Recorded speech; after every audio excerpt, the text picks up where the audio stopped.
Hello viewers, welcome to my YouTube channel Gurukul Sanskrit training সেন্টারে তোমাদের সবাইকে স্বাগতম। যারা ক্যালকাটা ইউনিভার্সিটি এবছর থার্ড সেমিস্টারের স্টুডেন্ট হয়েছে সংস্কৃতের, তাদের যে একটা পেপার রয়েছে DSCC4, বেশ করে সংস্কৃতে যারা অনার্স অর্থাৎ মেজর পেপার হিসেবে সংস্কৃত যাদের রয়েছে তাদের একটা পেপার যেটা DSCC4, তার 100% কমন সাজেশন নিয়ে আমি উপস্থিত হয়েছি।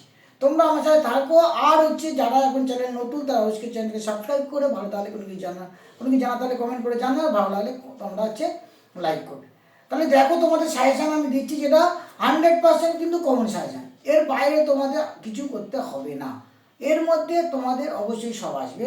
দেখো, তোমাদের যে এই DSCC4 পেপারে প্রথমের দিকে আছে কাব্যালঙ্কার সূত্রভিত্তি। এই কাব্যালঙ্কার সূত্রভিত্তি থেকে দুটো বড় প্রশ্ন দেবো, একটা বড় প্রশ্ন 100% কমন তোমাদের আসছে। দেখো কোশ্চেনটা তোমার নোট ডাউন করো।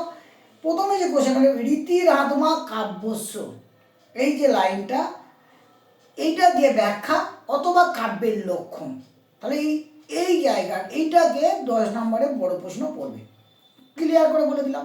2 নম্বরে বামনের মত অবলম্বন করে কাব্যের যে শ্রেণীভেদ মানে শ্রেণী বিভাগ সেটা আলোচনা করো। এই দুটো কোশ্চেন যে করবে সেটা আরেকবার বলে দিচ্ছি, দ্বিতীয় লাইনটা, বামনের মত অবলম্বন করে কাব্যের শ্রেণী বিভাগ করো, সেই সব দেখা করো। এই জায়গায় এই দুটো কোশ্চেন দিলাম, দুটো কোশ্চেন কিন্তু 100% কমন পেয়ে যাচ্ছ। এক্সপ্লানেশন 6 নম্বরে ব্যাখ্যা, ওটা বড় প্রশ্ন 10 নম্বরে বলে দিলাম। ব্যাখ্যার জন্য কী কী করবে, রীতির আত্মা কাব্য সেটা ব্যাখ্যা আসতে পারে। নো শাস্ত্রম দ্রব্যেষু অর্থবৎ, এটা আসতে পারে।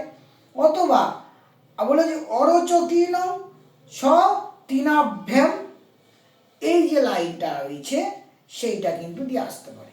তাহলে এই যে 3টে দিলাম, এর মধ্যে 6 নম্বরে একটা ব্যাখ্যা কিন্তু কমন পেয়ে যাচ্ছে। তারপরে শর্ট নোটগুলো ডিটেলসে তোমাদের পড়তে হবে, বা MCQ এখান থেকে পুরো কোশ্চেনগুলো কিন্তু পড়বে। এই যে বাংলায় কাব্যালঙ্কার সূত্রভিত্তিকে যা আছে সমস্ত জায়গায় আখ্যায়িকা, চম্পকাব্য, এই সময় যা আছে সেখান থেকে বড় কোশ্চেনগুলো দিচ্ছি বেশ করে।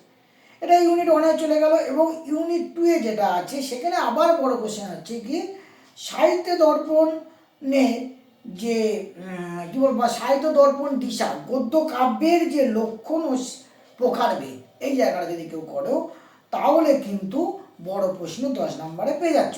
বা কাব্যদর্শ দিশা মহাকাব্যের সংজ্ঞা লক্ষণ, এই দুটো প্রশ্ন দিলাম।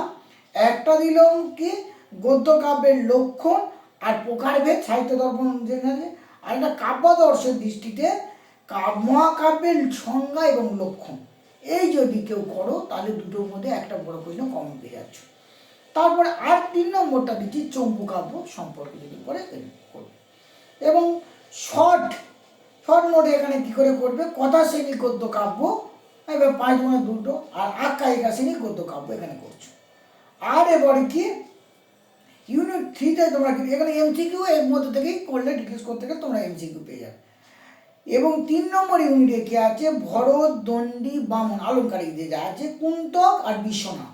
কি বললাম, ভরত, দণ্ডী, বামন, কুন্তক আর বিশ্বনাথ, এই কজনার যদি তোমরা করো তাহলে এখান থেকে কিন্তু তোমাদের কিন্তু কোশ্চেনগুলো এসে যাচ্ছে।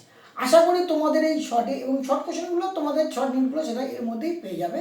টুকটাক করলে তোমার বন্ধু আসার মেন জায়গাগুলো আমি কিন্তু টাচ করে দিলাম অল্প টাইমের মধ্যে। আশা করি তোমরা এইটাকে আগে করবে, পড়ে দাও, অন্য দিকে কেউ যাবে। আশা করি এই ভিডিওটায় তোমাদের 100% কমন সাজেশান পেতে সুবিধা হবে বড় প্রশ্নগুলো। আশা করি ভালো থাকবে। আর যারা চ্যানেলে নতুন তারা অবশ্যই চ্যানেলকে সাবস্ক্রাইব করবে। আর কোনো কিছু জানা তাহলে কমেন্ট করে অবশ্যই জানাবে। ভালো থাকবে, থ্যাংক ইউ।